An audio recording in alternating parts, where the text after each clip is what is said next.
Elle a joué dans 3 hommes et un couffin, Inspecteur la bavure et surtout dans la série Maggie entre 1985 et 1993. À 86 ans, Marthe Villalonga aime toujours autant passer devant la caméra.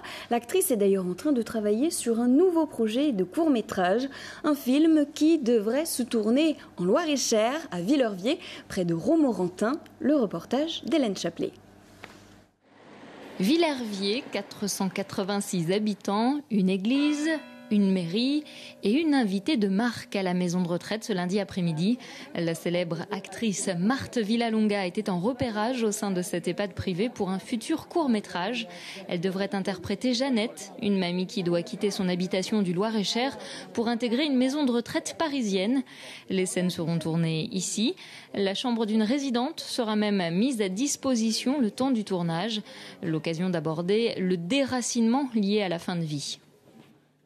Alors, elle est très bien dans la mesure où, par exemple, on s'occupe bien d'elle, elle mange bien, elle est tout ça, mais c'est pas chez elle. Elle retrouve pas ses points d'attache. Donc, elle est pas bien. Durant 5 jours, les couloirs de cette EHPAD seront donc réquisitionnés pour les besoins du tournage. Le personnel et les résidents pourront également participer et jouer leur propre rôle. L'idée qu'un film puisse se tourner dans cet établissement, c'était un moyen de mettre de la vie dans cet établissement, un moyen de rendre actifs les résidents et un moyen de valoriser le travail des soignants, des collaborateurs.